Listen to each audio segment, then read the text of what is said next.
Hello friends, வணக்கம். நான் அன்புடன் எல்கேஎன். எல்லோரும் எப்படி இருக்கீங்க? சேஃபாக இருப்பீங்கன்னு நம்புகிறேன். நான் இன்றைக்கி தினம் ஒரு கணம் அந்த லிஸ்ட்டில் இன்றைக்கி வைரலாக போயிட்டுருக்க ஒரு விஷயத்தை பற்றி பேச வந்துச்சு. என்னன்னு உங்களுக்கே தெரியும். வாங்க பேசலாம். இப்போ கொஞ்ச நாள் ஒரு 2-3 மாதமாகவே போயிட்டுருக்குது இந்த மாதம்பட்டி ரங்கராஜன் அவருடைய இந்த என்ன சொல்கிறது, அவர் ஒரு சமையல் கலைஞர். சமையலை பற்றி படித்து நிறைய எக்ஸ்பெரிமெண்ட் பண்ணி அவங்க அப்பாவுக்கிட்ட கற்றுக்கிட்டு நிறைய அவர் விவிஐபிஸ்கெல்லாம் நிறைய கேட்டரிங் பண்ணுறாரு. அப்படி பிரம்மாண்டமாக அரேஞ்ச் பண்ணி நிறைய ஆளுங்களை வச்சு நல்லா அழகாக போடுறாங்க. நிறைய சம்பாதிக்கிறாங்க. சொந்தமாக வீடு, வாசல், பங்களா, காரு, ஹெலிகாப்டர், விமானம் அப்படின்னு நிறைய சம்பாதிச்சுட்டு இருக்காரு. நிறைய பேருக்கு வேலை கொடுக்குறாங்க. அதுதான் அங்கே முக்கியம். நிறைய உழைக்கிற மக்களுக்கு நிறைய வேலை கொடுக்குறாங்க. அப்புறம் இவர் கேட்டரிங் பண்ணுற விவிஐபிஸ் வீட்டுக்கெல்லாம் அருமையாக அது டெக்கரேஷன் எல்லாம் பண்ணி நல்ல சப்ளை பண்ணுறாங்க. நல்ல சர்வீஸ். அதெல்லாம் அவங்க மெச்சத்தகுந்தது தான். பட் அதுக்கு தகுந்த மாதிரி சம்பளமும் வாங்கிக்கிறாங்கன்னு வைங்க. அது ஒன்றும் பெரிய விஷயம் இல்லை. நிறைய பணம், புகழ் எல்லாம் சம்பாரிச்சாச்சு. அவங்க ஒய்ஃபும் அவங்களும் ஒரு அட்வொகேட்டு கோயம்புத்தூர்காரங்க. 2 குழந்தைங்க இருக்குது. எல்லாம் சரி. ஆனால் ஒன்று பாருங்கள், இவ்வளவு பணம், புகழ் எல்லாம் வந்தால் ஒரு மனுஷன், ஒரு ஆண் பிள்ளை என்ன பண்ணுவாங்க அப்படிங்கிறதுக்கு இவர் ஒரு சிறந்த எக்ஸாம். இது காலங்காலமாக நடக்கிறது தானே. இப்போ என்ன புதுசு அப்படின்னு சொல்வீங்க. காலங்காலமாக நடக்கிறது தான்.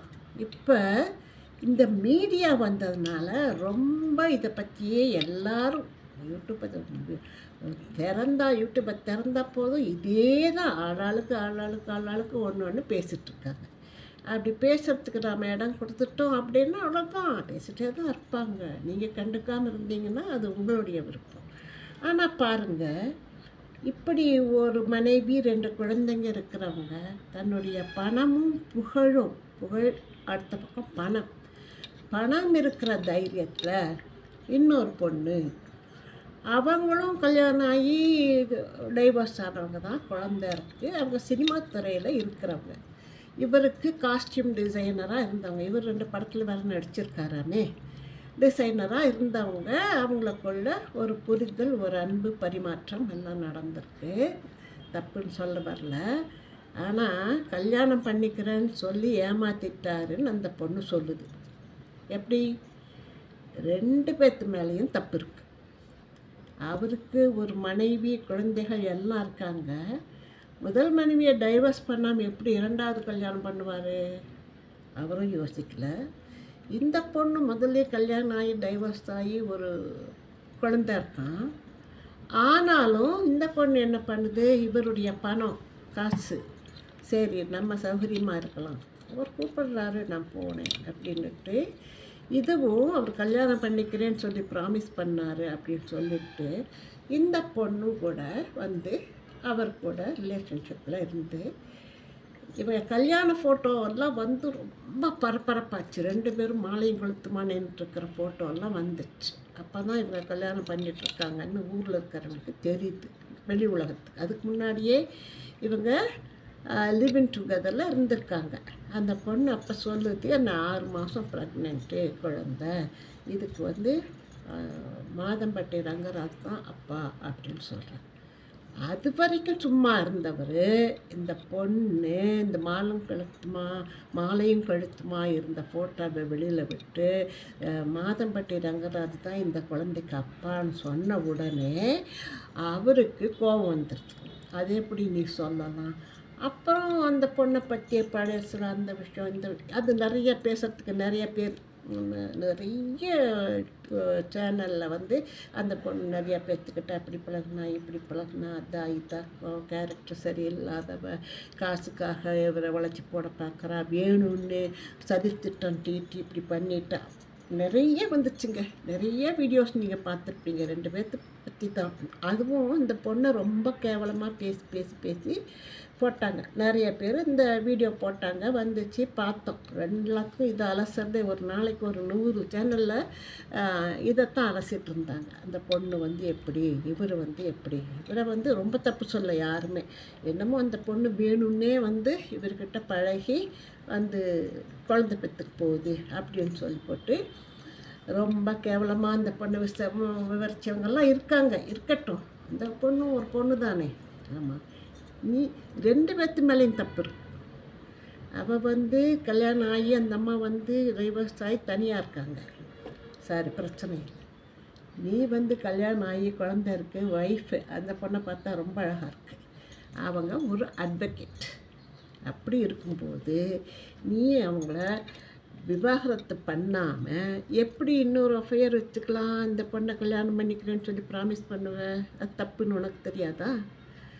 இல்லை அந்த பொண்ணுக்கு தான் தெரியாதா? 2 பேர்த்து மேலேயும் தப்பு இருக்குது. இப்போ கேஸு கோர்ட்டுன்னு அலைஞ்சிட்ருக்குறாங்க. இப்போ அந்த பொண்ணு என்ன பண்ணிச்சு, நிறைய டிவியில் அந்த சேனலில் எல்லாம் இன்டர்வியூ கொடுத்துருச்சு. இவர் தான் அப்பா என் குழந்தைக்கு, நான் எங்கே வேணால் வந்து சொல்கிறேன் அப்படின்னு நிறையா. இப்போ வந்து விசாரணைக்கெல்லாம் அந்த பொண்ணு வருது. இவர் என்ன பண்ணுறாரு, ஒய்ஃபை கையை பிடிச்சி தரன்னு இழுத்துட்டு வராரு விசாரணைக்கு. வந்துட்டா இவர் உத்தம புத்திரன் ஆகிடுமா? அந்த ஒய்ஃப் அது பாவம், அது என்னமோ சொல்லுது, நான் 20 வயசுலேயே கல்யாணம் பண்ணிட்டேன் அப்படி இப்படின்னு சொல்லுதே தவிர, இவர் அப்படியே ரொம்ப உத்தம புத்திரனாட்டம் அப்படியே ஒய்ஃபை கையை பிடிச்சி இழுத்துட்டு வந்து என்னமோ இவர் தப்பே பண்ணாதவர் மாதிரியும், இந்த ஜாய் கிறிஸ்டா தான் வந்து தப்பு பண்ண மாதிரியும் இவர் ஒரு பிம்பத்தை உருவாக்குறாரா. அது அப்படியே என்ன கேஸ் இன்னும் பெண்டிங்கில் இருக்குது. அதுக்குள்ளே இந்த பொண்ணுக்கு குழந்தையே பிறந்துருச்சு. பிறந்த ஆண் குழந்தை. அதுக்கு இவர் தான் அப்பா பேருன்னு சொல்லி அந்த சர்டிஃபிகேட்டில் அந்த பொண்ணு கொடுத்துருக்கான். விடுவாளா?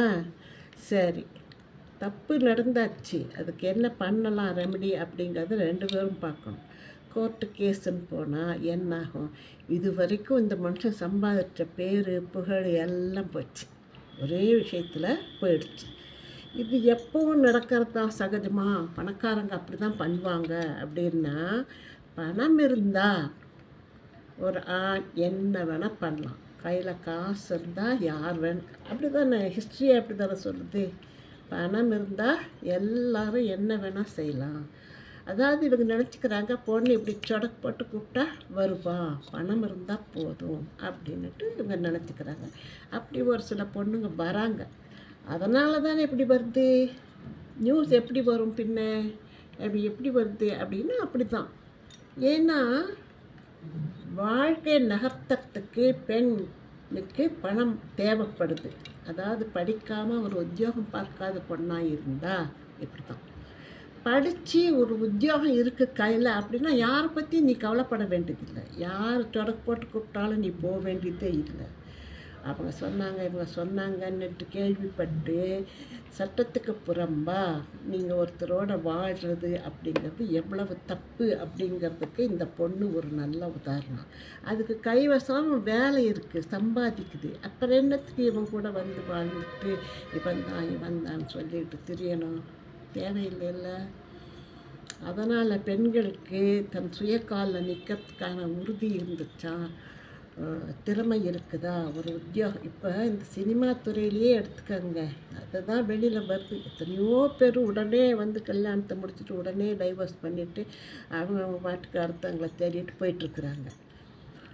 பெண்கள் எத்தனையோ பேர் குழந்தைய வச்சுட்டு அவங்க பாட்டு இருக்காங்க. ஏன்னா அவங்களுக்கு பாடுறதுக்கு டப்பிங்க்கு எல்லாம் வாய்ப்பு இருக்குது. சரி இப்போ நான் நான் பாட்டு தனியாக எடுத்துக்கிறேன், நான் பாட்டுக்கு என் குழந்தைய பார்த்துக்கிறேன்னு ஆதியிலேருந்து அந்தம் வரைக்கும் இப்போ வரைக்கும் நிறைய எக்ஸாம்பிள் சொல்லலாம்.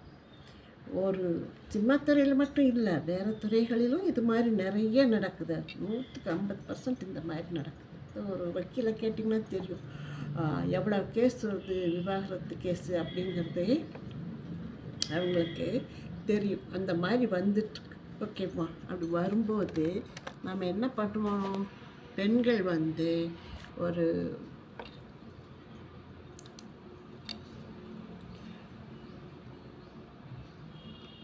தைரியம் இருக்கணும். ஆண் துணை இல்லாமல் கூட நம்மக்கிட்ட உத்தியோகம் இருக்குது, படிப்பு இருக்குது, நம்ம படிச்சுக்கலாம் பிழைச்சிக்கலாம் அப்படின்னு திடமாக நிற்கணும். இந்த மாதிரி ஏமாந்து போய் அடுத்தவங்கிட்ட கையேந்தி நிற்கிற அந்த பொழப்பு இருக்கக்கூடாது. சுய கௌரவமாக இருங்க. உங்கள் மேலேயும் தப்பு இருக்குது, அவர் மேலேயும் தப்பு இருக்குது. நீங்கள் உங்கள் சுய கௌரவத்தை இழந்துட்டு அவர் கூட வாழ்ந்துருக்கணுங்கிற அவசியமே இல்லை. அவர் சொன்னார், என் ஒய்ஃபை நான் டைவர்ஸ் பண்ணிட்டு வரேன் அப்படின்னு சொன்னார். அது எப்படிங்க முடியும்? ஒரு ரீசனும் இல்லாமல் ஒரு ஒய்ஃபை டைவர்ஸ் பண்ணிவிட்டு அவங்களுக்கு 2 குழந்தைங்க இருக்குது, அதெல்லாம் பார்க்கணுமில்ல. அதெல்லாம் பார்க்காம நீங்கள் பாட்டுக்கு நான் அவர் சொன்னாருன்னு நம்பி நான் வந்துட்டேன் அப்படின்னு சொல்கிறது கொஞ்சம் கூட சரியில்லை. இப்போ கோர்ட்டில் கேஸ் இருக்குது. அந்த அம்மா எனக்கு மாதம் 6.5 லட்சம் ரூபா எனக்கும் என் குழந்தைக்கும் பராமரிப்பு செலவுக்கு கொடுக்கணும் அப்படின்னு கேட்டிருக்கு. இது எங்கேயோ கேட்ட மாதிரி இருக்குங்களா?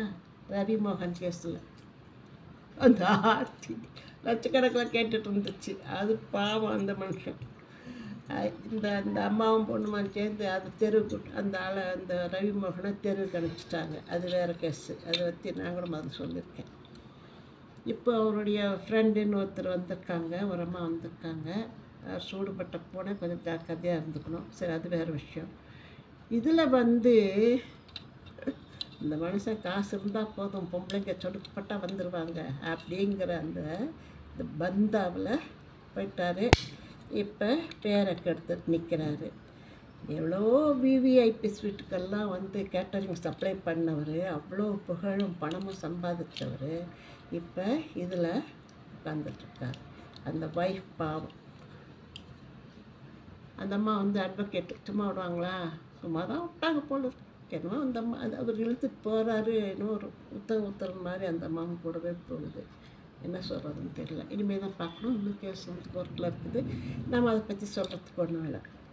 இப்போ அடுத்ததாக இப்போ 2-3 நாளாக வைபாக போயிட்டுருக்கிற ஒரு இன்சிடெண்ட் என்னன்னா, பெரிய ஃபேமஸான கல்வி குழுமங்களை வச்சுருக்கிற வேலம்மாள் ட்ரஸ்ட்டு கல்வி குழுமங்களுடைய ஓனரோட பொண்ணு, லண்டனில் படிச்சுட்டு இருந்த பொண்ணு 18 வயசு முடிஞ்ச உடனே இங்கே இருக்கிற ஒரு அட்வொகேட்டு அந்த பொண்ணை வர சொல்லி கோயம்புத்தூரில் கல்யாணம் பண்ணிட்டாங்க, ஒரு கோயிலில் வச்சு. எனக்கு என்ன ஒன்று புரியலன்னா, ஒரு கோவிலில் 2 பேர் 2 மாலை வாங்கிட்டு மாற்றிட்டு ஒரு பஞ்சக்கயத்தில் தாலியை கட்டினா செல்லுபடியாகுமா? ஒரு கோயிலில் கல்யாணம் அப்படின்னா முதல்லையே அந்த கோயிலில் போய் சொல்லுவாங்க, இந்த மாதிரி கோயிலில் கல்யாணம் பண்ணுறோம் அப்படின்னு. இவங்க அட்ரஸ் ப்ரூஃப் எல்லாம் கொடுத்து, பொண்ணு மாப்பிள்ளையோட படிப்பு சர்டிஃபிகேட் எல்லாம் கொடுத்து, அப்புறம் அங்கே ஏதோ ஃபீஸ் கட்டணுன்னு இருக்கும், அதை கட்டி அந்த ரெசிப்ட் வாங்கிட்டு அப்புறம்தான் இவங்க போய் கோயிலில் கல்யாணம் பண்ண முடியும். சும்மா யார் வேணால் போய் திருட்டுத்தனமாக போய் சொல்லி அப்பா அம்மாவுக்கு தெரியாமல் போய் இந்த மாதிரி கல்யாணம் பண்ணி மாலை மாற்றிக்கிறது சட்டப்படி செல்லுமா அப்படிங்கிறது எனக்கு ஒரு டவுட்டு. ஏன்னா அந்த மாப்பிள்ளையே சட்டம் படித்த ஒரு அட்வொகேட்டாமா, அவர் ஹைகோர்ட்டில் ப்ராக்டிஸ் பண்ணுறாரு அப்படிங்கிறாரு. அவருடைய ஊர் பாளையங்கோட்டை, அவருக்கு ப்ராக்டிஸ் பண்ணுறது மெட்ராஸு. ஆனால் என்னத்துக்கு கோயம்புத்தூரில் கல்யாணம் பண்ணாங்கன்னு தெரியல. இந்த பொண்ணு 18 வயசு முடிஞ்ச உடனே 3ஆம் நாள் 2ஆம் நாள் சாட்டர்டே அங்கேருந்து கிளம்பி ஃப்ளைட் பிடிச்சி மும்பை மும்பையிலேருந்து கொச்சின் கொச்சின்லேருந்து இங்கே கோயம்புத்தூர் வந்திருக்கு. எவ்வளோ தைரியம் பாருங்கள். இவங்க நினச்சிட்ருக்காங்க 18 வயசு குழந்தை தாயாகிற வயசா அப்படின்னு கதறாரு அவங்க அப்பா. அது எவ்வளோ தைரியமாக வந்திருக்கு பாருங்கள். ஏன்னா எல்லாம் பணம் கொடுக்குற தைரியம், லட்சமாக கோடியாக சம்பாதிக்கிற வீட்டு பொண்ணு அது. லண்டனில் கொண்டே படிக்க வைக்கிறாங்க. +2 முடித்ததும் டிகிரி படிக்கிறதுக்காக அண்டர் கிராஜுவேட்டுக்கு லண்டனுக்கு அனுப்புகிறாங்க. ஏன் இங்கெல்லாம் ஒன்றும் காலேஜே இல்லையா? அவங்களே எஜுகேஷ்னல் இன்ஸ்டியூட் நடத்துகிறதானே, அவருக்கு தெரியாதா இங்கே இருக்கிற காலேஜஸ்லாம் பற்றி? இங்கே ஏதாவது ஒரு காலேஜில் இடம் போட வேண்டியது தானே, ஆர்ட்ஸ் காலேஜ். அவங்க கேட்டால் இல்லை நான் சொல்லிட போகிறாங்க. இல்லை இங்கே எத்தனை காலேஜ் இருக்குது, அவங்க வீட்லேயே அவங்க ஏரியாலேயே இல்லையா? எதுக்கு கொண்டே லண்டனில் கொண்டே விட்டாங்க? அதுதான் ஒரு அம்மா கேட்குறாங்க. ஏன் இங்கெல்லாம் ஒன்றும் காலேஜே இல்லையா, எதுக்கு லண்டனுக்கு போச்சு அந்த பொண்ணு அப்படின்னு கேட்குறாங்க. சரி, லண்டனில் கொண்டே படிக்க விட்டீங்க. அந்த பொண்ணு எவ்வளோ தைரியம் இருந்தால், பணம் வசதி கையில் இருக்குது, பணம் அங்கேருந்து இவங்க நினச்சிட்ருக்காங்க அது குழந்த, அதுக்கு ஒன்றும் தெரியாதுன்னு. அது எப்படி தெரியாமல் போகும்? அங்கேருந்து லண்டன்லேருந்து கிளம்பி மும்பை வந்து இன்டர்நேஷ்னல் ஏர்போர்ட்டு மும்பையில் வெளியில் வரதே ஒரு பெரிய சிட்டி மாதிரி இருக்கும். அந்த ஏர்போர்ட் கோயம்புத்தூரை விட பெருசாக இருக்கும். அங்கேருந்து வெளியில் வந்து தெரியாத பொண்ணு, சின்ன பொண்ணா, அது அங்கேருந்து லக்கேஜ் எடுத்துகிட்டு வெளியில் வந்து அங்கேருந்து வேறு ஃப்ளைட்டு பிடிச்சி கொச்சின் வந்து கொச்சின்லேருந்து கோயம்புத்தூர் வந்திருக்கு. இந்த பையனும் மாப்பிள்ளையும் மும்பையில் போய் ரிசீவ் பண்ணாரா கொச்சின்லையான்னு தெரியல. போய் ரிசீவ் பண்ணிட்டு வந்து கோயம்புத்தூரில் வந்து ஒரு கோவிலில் கல்யாணம் பண்ணிவிட்டு இந்த கல்யாணத்தை ரெஜிஸ்டர் பண்ணுறதுக்காக போயிருக்கிறாங்க. அதுக்குள்ளே பெண் வீட்டுக்காரங்களுக்கு விஷயம் தெரிஞ்சு எல்லாம் வந்துட்டாங்க. வந்து ரேஸ்கோர்ஸ், அதாவது பந்தயசாலை போய் கம்ப்ளைண்ட் கொடுத்து ரெஜிஸ்டர் பண்ணக்கூடாது, என் பொண்ணை ஏமாற்றி கூட்டிகிட்டு வந்துட்டான் அப்படின்னு சொல்லிட்டு அவங்க கம்ப்ளைண்ட் கொடுக்குறாங்க. ஏமாத்தினாலும் ஏமாத்தாட்டையும் அந்த பொண்ணுக்கு சட்டப்படி 18 வயசு ஆயிடுச்சு. 18 வயசு முடிஞ்சு 2 நாள். அதுக்காகவே காத்துட்டு இருந்த மாதிரி இந்த பையன் அவர் அட்வொகேட் மாப்பிள்ளை கூட்டிகிட்டு வந்திருக்கிறாரு. போலீஸ்காரங்க யார் மேலேயும் கேஸ் எடுக்கலை. அதுக்குள்ளே இங்கே அவங்க சித்தப்பான்னு ஒருத்தர் வந்து பேட்டி கொடுக்குறாரு ஒரு பத்திரிகைக்கு. அந்த பொண்ணு இஷ்டப்பட்டு தான் வந்துச்சு, அது 5 வருஷமாக காதலிக்குது. இப்போ இந்த பொண்ணுக்கு 18 வயசு, 5 வருஷமாக காதலிக்குன்னா 13 வயசுலேருந்து காதலிச்சுதான். 2 பேரும் ஒரே ஊருக்காரங்களாம், ஒரே சமுதாயத்தை சேர்ந்தவங்களாம். சரி இருக்கட்டும், பணம் தான் அவங்கள பிரிக்குது. அவர் ரொம்ப பெரிய பணக்காரரு, இவர் வந்து சாதாரணமாக அட்வொகேட்டாக வந்து ப்ராக்டிஸ் பண்ணுறாங்க. தெரியுது இல்லையா, அவங்க தான் பணக்காரங்க, இது நடக்காதுன்னு தெரியுது இல்லை. அப்புறம் என்ன நீ கல்யாணம் பண்ணிக்கிற? இப்போ எங்களுக்கு உயிருக்கே பாதுகாப்பு இல்லை, இப்போ நான் இங்கேருந்து போவேனானே தெரியல, எனக்கே பாதுகாப்பு கொடுக்கணும், எனக்கு யார் பாதுகாப்பு அப்படின்னா இவருக்கு என்ன மிலிட்ரி பாதுகாப்பாக கொடுப்பாங்க? எப்படி கொண்டு வராங்க பாருங்கள் அந்த வாக்கியத்தை. நானே நாளைக்கு உயிரோடு இருப்பேனான்னு தெரியாது. யார் இந்த பேட்டி கொடுக்குற அந்த சித்தப்பா சொல்கிறார். அந்த மாப்பிள்ளை பையனோட சித்தப்பாவும் கோயம்புத்தூரில் பேட்டி கொடுக்குறார் ஒரு பத்திரிகைக்கு. நானே உயிரோடு போவேனா என்னன்னு தெரியல. அவங்கெல்லாம் 50-60 பேர் வந்து மாப்பிள்ளையோட அப்பாவையும் சித்தப்பாவையும் அடித்து அவங்கெல்லாம் ரொம்ப பெரிய காயத்தோடு பாளையங்கோட்டை ஹாஸ்பிட்டலில் அட்மிஷன் போட்டிருக்காங்க. அப்படியாக்கும் இப்படியாக்கும் நானும் எனக்கும் உயிருக்கு பாதுகாப்பு இல்லை. இந்த பொண்ணும் மாப்பிள்ளையும் போலீஸ் ஸ்டேஷனில் வச்சுருக்காங்க, அவங்கள பார்க்க விட மாட்டேங்கிறாங்க, அவங்களுக்கு பாதுகாப்பு இல்லை, இவங்க ரொம்ப பெரிய பணக்காரங்க, இவங்க அப்படி பண்ணுவாங்க இப்படி பண்ணுவாங்க அப்படின்னு பேட்டி கொடுக்குறாரு. அதான் தெரியுதில்ல, அவங்க பெரிய பணக்காரங்க அப்படி இப்படின்னு தெரியுதில்ல. அப்புறம் என்னத்துக்கு அந்த பிள்ளையை கூட்டிகிட்டு வந்து அப்படி அவசரமாக கல்யாணம் பண்ண வேண்டிய அவசியம் என்ன? பணம். காரணம் பணம் தான். அவங்க பெரிய பணக்காரங்க தெரியுதில்ல. அந்த சொத்தெல்லாம் இந்த பொண்ணுக்கு வரும், எப்படி நாம் அப்படியே கோடீஸ்வரன் ஆகிடலாம் அப்படின்னு நினச்சிக்கிட்டு அந்த பொண்ணை நல்லா பிரெயின் வாஷ் பண்ணி 18 வயசு தான் முடிஞ்சிருக்கு அந்த பொண்ணு. அது எப்படி தைரியமாக கிளம்ப வந்துச்சுன்னு பாருங்கள். அதான் எங்கே போனாலும் இந்த செல்ஃபோனில் இருக்குதில்ல, ஃபேஸ்புக்கும் இன்ஸ்டாகிராமும் அது இதுன்னுட்டு அந்த பொண்ணை பேசி பேசி பேசி அதை பிரெயின் வாஷ் பண்ணி அங்கேருந்து கிளம்பி வர சொல்லி கல்யாணமும் முடிச்சாச்சு.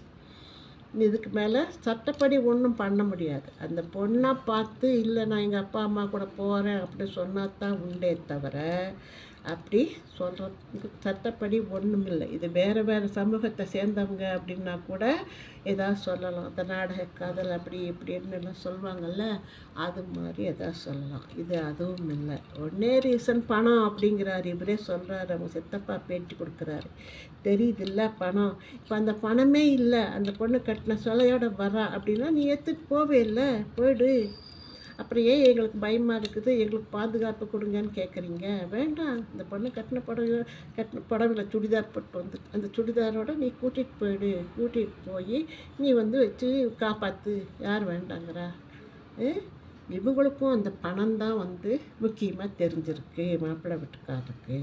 இந்த பொண்ணை வளைச்சி போட்டால் நமக்கு நிறைய பணம் கிடைக்கும் அப்படின்னு நினச்சி அந்த பொண்ணை பிரெயின் வாஷ் பண்ணி 18 வயசு அந்த பொண்ணு திரும்பி வந்துருச்சு. இந்த வயசு தான் வந்து இந்த பெண்களுக்காகட்டும் ஆண்களுக்காகட்டும் ஒன்றும் தெரியாத அந்த டீனேஜ் அப்படி வந்துடுறாங்க. இவங்கெல்லாம் சொல்கிறது தான் சரி. அப்பா அம்மாவை பகைச்சிட்டு அந்த மனுஷன் கதறாரு. என் பொண்ணு அப்படி ஊருக்கெல்லாம் சொல்லி கொடுத்தோம் பாடம், என் பொண்ணை கவனிக்காம விட்டேன், என்ன பண்ணுறது? பெரிய பெரிய எஜுகேஷன் இன்ஸ்டியூஷனு வேலைம்மாள் நான் சொல்லி கேட்குறேம்மா, எவ்வளோ ஃபீஸு, எவ்வளோ காசு, அடடட அப்படியே பந்தாவாக தெரியுவாங்க. அட்மிஷனுக்கு போனால் வழி நிற்க வச்சுருவாங்க. அப்படி இருந்த மனுஷன் இப்போ கதறாரு. ஐயோ என் பொண்ணை அப்படி பண்ணிட்டான், இப்படி பண்ணிட்டான். உன் பொண்ணுக்குன்னு வரும்போது தெரியுது இல்லையா, அப்போ மற்றவங்க பொண்ணுக்கு எப்படி இருக்கும்? இதை சொல்கிறாருப்பா. 5 வருஷமாக காதலிக்கிறோம் அப்படின்னா எப்படி பெற்றவங்களுக்கு தெரியாமல் போயிருந்துருக்கோம்? 5 வருஷமாக அந்த பொண்ணை காதலுக்கு இவங்க வாட்ச் பண்ணாமல் விட்டுருப்பாங்களா? பெரிய பணக்காரங்க வீடு, ஒருத்தர் பார்த்துக்கவே முடியாது. ஆளாளுக்கு அவங்க வேலையை பார்த்துட்டு போவாங்க. வேலைக்காரங்க தான் இருப்பாங்க. அது என்ன பண்ணுது ஏது பண்ணுதுன்னு ஒன்றும் கவனிச்சிருக்க மாட்டாங்க. அப்படி செல்லம் கொடுப்பாங்க பொண்ணுங்களுக்கு, எஸ்பெஷலி பொண்ணுங்களுக்கு. அப்படி செல்லமாக வளர்த்தோம் அப்படிம்பாங்க. பெரிய பணம், பெரிய பங்களா, காரு, ஆள், அம்பு, அப்படி செல்லம் கொடுத்து வளர்த்ததில் இந்த பொண்ணு தான் இஷ்டத்துக்கு இருந்திருக்கு. அதில் இந்த ஆள் இந்த மாப்பிள்ளை பையன் டெய்லி பேசி பேசி பேசி நல்லா பிரெயின் வாஷ் பண்ணி வச்சுருக்கான். நீ போ, நீ எங்கே வேணால் போ, 18 வயசு முடியட்டும், நான் வந்துடுறேன் அப்படின்னு சொல்லியிருக்கார் போல் இருக்குது. அப்படி தான் சொல்கிறாங்க. பொண்ணு தான் ஆசைப்பட்டு வந்துச்சு அப்படிங்கிறாங்க. அந்த பொண்ணை பார்த்தா நல்லா தான் இருக்குது, செழிப்பாக, நல்ல கலராக, நல்ல கொழுக்குழுன்னு இருக்குது. இந்த பையனை பார்த்தா அப்படி ஒன்றும் தெரியல. தம்பி மாதிரி இருக்குது, அந்த பொண்ணுக்கு தம்பி மாதிரி இருக்குது. இவருக்கு 25 வயசு அப்படிங்கிறாங்க. சரி இருக்கட்டும், இனி என்ன நடக்க போகுதுன்னு இனி நமக்கு நியூஸில் தான் தெரியும். நாங்கள்லாம் ஒன்றும் அடிக்கலை, அவங்களா பொய்யா கம்ப்ளைண்ட் கொடுத்து போய் ஆஸ்பத்திரியில் படுத்துக்கிட்டாங்க அப்படின்னு பொண்ணு வீட்டு தரப்பில் சொல்கிறாங்க. அவங்க 40-50 பேர் நாங்கள் பாளையங்கோட்டையில் கல்யாணத்தை ரெஜிஸ்டர் பண்ண போனோம், அப்போ எங்களையெல்லாம் அடித்து போட்டாங்க. அப்படி ஒருத்தர் பேட்டி கொடுக்குறாரு பாளையங்கோட்டையில். அதுக்குள்ளே கோயம்புத்தூர்லேருந்து பாளையங்கோட்டை போயிட்டாங்க போட்டு, இங்கே ரெஜிஸ்டர் பண்ணலை அப்படின்னு சொல்லிட்டு இவங்க பேச்சை கேட்டுட்டு ரெஜிஸ்டர் ஆஃபீஸில் பண்ணலை, எல்லாம் இவங்க பணக்காரங்கன்னு சொல்லி இப்படி பண்ணுறாங்க அப்படின்னு உடனே இங்கே இருக்கிறவர் பேட்டி கொடுக்குறாரு. அப்புறம் அங்கே போயிட்டு அங்கேயும் போலீஸ்காரங்க சமாதானம் தான் படுத்திருக்காரு. சண்டை சச்சரவு வேண்டாம், 2 பேரும் உங்களுக்குள்ளே பேசி முடிச்சுக்கோங்க அப்படின்னு சொல்லியிருக்காங்க போல் தெரியுது. ஏன் ரெஜிஸ்டர் பண்ணக்கூடாது அப்படின்னு சொல்லி போட்டு இவங்க கேள்வி. பொண்ணு தான் ஆசைப்பட்டு வந்துச்சு, நாங்கள் ஒன்றும் கம்பல் பண்ணல அப்படிங்கிறாரு. அது எப்படி வரும்? பொண்ணு லண்டனுக்கு போன பொண்ணு வருமா? சரி, அப்படி வர்ற மாதிரி பண்ணியிருக்காங்க அப்படிங்கிறது தெரியுது. இதுதான் இப்போ இந்த 2-3 நாளாக, ஞாயிறு திங்கள் செவ்வாய் 3 நாளாக போயிட்டுருக்கிறது. யூடியூப்பை திறந்தால் இந்த நியூஸ் தான் போயிட்டுருக்கு. எப்படி போச்சு? பெரிய பணக்காரங்க அப்படி கல்வி குழுமம், கல்வி தந்தை அப்படின்னு பேர் வச்சுட்டு அவ்வளோ பெரிய பெரிய ஸ்கூல் நடத்தி கோடி கணக்கில் சம்பாதிக்கிறவங்க வீட்டில் இருக்கிற பொண்ணு என்ன பண்ணுதுன்னு பார்க்காம விட்டுட்டாங்க. அந்த பொண்ணு 5 வருஷமாக லவ் பண்ணுதுன்னு சொல்லும்போது இவங்க போகும்போது வரும்போது பார்க்காமையா விட்டுருப்பாங்க. அதுக்கு இந்த மாப்பிள்ளை பையன் எங்கே படித்தார், எங்கே இப்போ சர்வீஸ் பண்ணிகிட்ருக்காரு அப்படிங்கிறதெல்லாம் ப்ராக்டிஸ் பண்ணுறாருங்கெல்லாம் எங்களுக்கு தெரியாதா என்ன? அவர் சொல்கிறாரு, வேறு நிறைய பொண்ணுங்கக்கிட்ட இந்த மாதிரி நடந்துக்கிட்டான் அப்படின்னு கொஞ்சம் பேப்பர்ஸ் எல்லாம் காட்டுறாரு. இத்தனை நாள் அவங்கெல்லாம் எங்கே போனாங்க அப்படின்னு தெரியல. சரி பரவாயில்ல, அப்படியே இருக்கட்டும். இதெல்லாம் கோர்ட்டுக்கு போய் தான் நீங்கள் முடிவெடுக்கணும். அந்த பொண்ணை பார்க்கவே விடல எங்களை, என் பொண்ணை பார்க்கவே விட மாட்டேங்கிறாங்க அப்படிங்கிறாரு. அது எப்படி? நீங்கள் போலீஸ் ஸ்டேஷனில் போய் பார்க்கலாமல்ல, சரி பொண்ணு கூட பேசுகிறேன் அப்படின்ட்டு. அந்த பொண்ணு அம்மா அப்பா கூட போகிறேன் அப்படின்னு சொன்னால் விட்டுற வேண்டியது தான். இல்லை நான் அவர் கூட தான் போவேன் அப்படின்னு சொன்னால் இவங்க தான் முடிவெடுக்கணும். காசு பணம் இருக்குது அப்படிங்கிறதுனால இவங்க வேறு எந்த தப்பான முடிவும் பண்ணக்கூடாது. அது மறுபடியும் இந்த ஆல்ரெடி கேசஸ் எல்லாம் இருக்குது இங்கே. இந்த உடுமல்பேட்டையிலேயே இந்த கௌசல்யா அந்த கேஸ் இருக்குது. அந்த பொண்ணு அப்படி தான் காலேஜில் ஃபஸ்ட் இயரில் போய் படித்ததுமே இவங்களாவது ஒரே ஜாதி, அது வேறு வேறு ஜாதின்னு சொல்லி வேறொரு பையனை, அது ஃபைனல் இயர் படிக்கிற பையனை, அது குடும்பத்தில் அதுதான் முதல்ல கிராஜுவேட்டு. அந்த பையன் பாவம் ரொம்ப ஏழை கொடுப்போம். அந்த பையனை கல்யாணம் பண்ணிட்டு போன உடனே அப்புறம் போட்டு அடித்து துவைச்சி அந்த பையன் சத்தியே போயிட்டான். இந்த பொண்ணு ரொம்ப ஆஸ்பத்திரியில் படுத்திருந்து சிகிச்சை அழித்து வந்துட்டாங்க. இது ஏற்பாடு பண்ணது எங்கள் அம்மா எங்கள் அப்பா தான் அப்படின்னு சொல்லி எல்லாம் கேஸ் நடத்தியது எல்லாம் நடந்துச்சுங்க. ஒரு 6-7 வருஷம் அவங்களும் ஜெயிலில் இருந்தாங்க. ஆளை வச்சு இது பண்ணிடலாம். இப்போ தான் வந்திருக்காங்க. அவங்களுக்கும் புள்ள போச்சு, வாழ்க்கை போச்சு, பேர் எல்லாம் கெட்டு போச்சு. இந்த பொண்ணுக்கும் அந்த பையன் செத்து போயிட்டான், அந்த குடும்பத்தை பார்த்துக்கிறேன்னு சொல்லி கொஞ்ச நாள் பெரிய அதாவது சமூக செயற்பாட்டாளர் அப்படின்னு பேரில் இதுவும் ரொம்ப கஷ்டப்பட்டுச்சு. அப்புறம் இன்னொரு கல்யாணம் பண்ணிச்சு, அதுவும் சரி வரல. இதெல்லாம் சீரழியணுமா? அப்படி என்னங்க போன உடனே இதுக்கு இதெல்லாம் சொல்ல வேண்டியதில்லை நம்ம. சரி, இந்த மாதிரி கஷ்டப்பட்டவங்க நிறையா இருக்காங்க. அதனால் ஒரு அட்வொகேட் நேற்று கூட சொன்னார், காதலிக்கும் போது இருக்கிற இது கல்யாணத்துக்கு அப்புறம் இருக்காது. ஏன்னா இந்த பையனுக்கு அவ்வளோ வசதி இல்லை. சர்வீஸ் பண்ணுறாரு, அட்வொகேட்டாக ப்ராக்டிஸ் பண்ணுறாரு, அவ்வளோதான். அவங்க அப்பா வீட்டில் இருந்த மாதிரி பொண்ணு இருக்க முடியாது, அது எதிர்பார்க்க முடியாது. அப்போ இந்த பொண்ணு வருத்தப்பட்டு சொல்லும், எங்கள் அப்பாவாக இருந்தால் இப்படி இருப்பாரா, எனக்கு அவ்வளோ இருக்குமே இவ்வளோ இருக்குமே அப்படின்லாம் ஒரு சினிமாவில் வந்த டைலாக்லாம் சொன்னார். ஆமாம், உண்மைதான். போக போக தான் பார்க்கணும். அந்த பொண்ணு என்ன பண்ணுது, மாப்பிள்ளை பையன் என்ன பண்ணுறாரு, இந்த கேஸ் எப்படி போகும் அப்படிங்கிறத பொறுத்திருந்து பார்க்கணும். ஆனால் இந்த மாதிரி பணத்துக்காக பொண்ணை மெஸ்மரைஸ் பண்ணி பிரெயின் வாஷ் பண்ணி கூட்டிகிட்டு கல்யாணம் பண்ணிக்கிறது யாருக்குன்னு தெரியாமல், பெற்றவங்க சம்மதம் இல்லாமல் ஒரு 18 வயசு பொண்ணை கூட்டிகிட்டு அவரே அட்வொகேட்டு, அவருக்கு தெரியாதா என்ன நடக்கணும், தெரிஞ்சு தான் பண்ணியிருக்காரு. என்ன பண்ணுவாங்க பார்க்கலாம் அப்படின்னு தெரிஞ்சு தான் பண்ணியிருக்கார். சரி, இந்த 2 விஷயந்தான் இப்போ நமக்கு யூடியூப்பில் இந்த இதில் போயிட்டுருக்கு. ரெண்டு பேரும் என்ன பண்ணுவாங்கன்னு தெரியாது, எப்படி முடியும் அப்படிங்கிறது தெரியாது.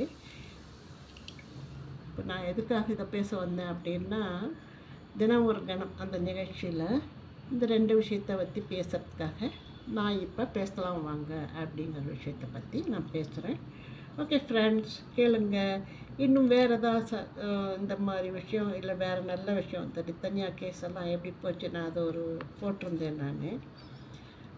இன்னும் இந்த விஜயோட கரூரில் நடந்த பொதுக்கூட்டம் 41 பேர் இறந்தது. தாங்கவே முடியலைங்க. என்னத்தை அப்படி இவரை நேரில் பார்த்து அந்த கூட்டத்தில் சிக்கி 10 குழந்தைங்களையெல்லாம் எதுக்கு அரசியல் கூட்டத்துக்கு கூட்டிகிட்டு வராங்கன்னே தெரியல. இதை பற்றி நான் முதல்லையே ஒரு டிவியில் ஒரு இதில் சொல்லியிருந்தேன், ஒரு வீடியோவில் பாருங்கள். இனி என்ன பண்ண போகிறாங்கன்னு தெரியல. ஆறுதல் சொன்னாராம் கூட்டிகிட்டு அதில் ஒரு பொண்ணு நல்ல சிங்காரிச்சிட்டு சிரிச்சிட்டு நிற்கிது. தேவையா? சினிமாக்காரன்னா இப்படியா? உங்கள் வீட்டு புள்ள போயிடுச்சு, அதை பற்றி கவலை இருக்கிற மாதிரி தெரியல. விஜய் 230 லட்சம் கொடுக்குறாருன்னு இங்கே சிரிச்சுட்டு நிற்கிது. என்ன ஜனங்க இவங்கெல்லாம், அறிவு வேண்டாம்? ஒருத்தர் பார்க்குறாங்க பேசுகிறாங்க அப்படின்னா நீ எதுக்கு குழந்தைங்களெல்லாம் கூப்பிட்டு வர? ஆனானப்பட்ட சிவாஜி கணேசன் அவரே அப்போ அந்த காலத்துலேயே காங்கிரஸில் இருந்தவர், கட்சி ஆரம்பித்து நொடிஞ்சு போயிட்டார். காசை விட்டது தான் மிச்சம், அவராலேயே முடியல. நீங்கள்லாம் இப்போல்லாம் எதுக்கு வராங்கன்னு எனக்கு ஒன்றும் புரியல. அதுக்கப்புறம் நிறைய பேர் கட்சியில் வந்தாங்க, டி ராஜேந்திர, பாக்கியராஜ் எல்லாம் வந்தாங்க. கமலஹாசன் அவருக்கும் சிவாஜி மாதிரி ஃபேமஸ் தான், கூட இருந்தே முதுகலை குத்துனாங்க அவங்க. இப்போ இவர் வந்திருக்கிறார், என்னவோ ஜனங்களுக்கு நல்லது பண்ணுறாங்க. இப்போல்லாம் ஜனங்க என்ன எல்லாம் அழுதுகிட்டா இருக்கிறாங்க? இல்லை இவர் வந்தால் தேரும் பானும் ஓனப்போதா? இல்லை, எல்லாம் என்ன பண்ண முடியுமோ இப்போ இருக்கிறவங்களும் என்ன பண்ணமோ பண்ணிகிட்ருக்குறாங்க. ஒரு ஆட்சியில் ஒன்று நடக்குது. இப்போ இருக்கிறது பரவாயில்லன்னு எனக்கு தோணுது. ஏன்னா குழந்தை வேணுங்கிறது செஞ்சிட்ருக்குறாங்க. நிறைய பேர்த்துக்கு தொழில், பெண்களுக்கு பொதுவாக தொழில், நல்ல ஸ்கூலுக்கு காலேஜுக்கு எல்லாம் செஞ்சிட்ருக்காங்க. அப்புறம் இவர் என்ன பண்ண போகிறாரு? என்ன இருக்குதோ சட்டியில் இருந்தால் தானுங்க அகப்பையிலுக்கு வரும், இருக்கிறது தானே கொடுக்க முடியும். நீ என்ன அப்படியே மேலேருந்து கொட்டுமா என்ன பணம் நீ செய்யறதுக்கு? என்ன இருக்குதோ செய்யுங்க, மக்களுக்கு சேவை. நீ இப்போ இருக்க சினிமாவில் வர காசை வச்சா நீ மக்களுக்கு சேவை பண்ணலாம். அரசியலுக்கு தான் பண்ணணுங்கிற அவசியம் இல்லை. கொஞ்ச நாளைக்கு முன்னாடி அப்படி தான் இந்த விஷால் அப்படி நான் மக்களுக்கு சேவை செய்கிறேன், நான் அங்கே தேர்தலில் நிற்கிறேன்ட்டு வந்தார். அப்புறம் எல்லோரும் முடித்து வாங்கினதில் பேச வந்துட்டார். அது மாதிரி அவருக்கே ஏகப்பட்ட கடன் இருக்குதாம்மா, அதை கட்ட முடியல. அதுக்குள்ளே அத்தை பண்ணுறேன் இத்தை பண்ணுறேன்னுட்டு சொல்கிறது சும்மா வாயை வச்சு சும்மா இருக்கிறது இல்லைங்க. அதை இதையும் சொல்லி போட்டு அப்புறம் நொந்து நூறாகாது. சரி, அது போட்டு இப்போ நம்ம அதெல்லாம் பற்றி பேசி பிரயோஜனம் இல்லை. என்ன நடக்குமோ அது நடக்கும். ஜனங்க வந்து கொஞ்சம் யோசிக்கணும். மக்களுக்கு அறிவு வேணும். ஒரு சினிமாக்காரனாக சினிமா தான் பார்க்குறீங்கல்ல, அப்புறம் நேரில் மட்டும் அவனும் மனுஷன் தானே, 2 கை 2 கால் தானே இருக்கும். அவனை என்ன அப்படி வந்து பார்க்குறது? நாளைக்கு கல்யாணம் ஆக போகிற ஒரு 2 ஜோடி ஒரு ஜோடி செத்து போச்சு, 10 குழந்தைங்க போச்சு, ஒரே ஃபேமிலியில் 3 பேர் இறந்துருக்காங்க. அதெல்லாம் தேவையாங்களுக்கு? அப்படி வந்து பார்த்து என்னத்துக்கு நிற்க போறீங்க? கிடையாச்சு. சரிங்க, இதெல்லாம் நடக்குது. கலிகாலங்கிறது சரியாகத்தாங்க இருக்குது. பார்க்கணும். அவங்களுக்கு அறிவு வேணும். சரி, இப்போ நடக்கிற விஷயத்த நான் சொல்லிட்டேன். மறுபடியும் அடுத்த ஒரு வீடியோவில் இந்த தினம் பேசலாம் வாங்க. தினம் ஒரு கணம் நிகழ்ச்சியில் பார்க்குறேன். அது அன்டில் தட் பை.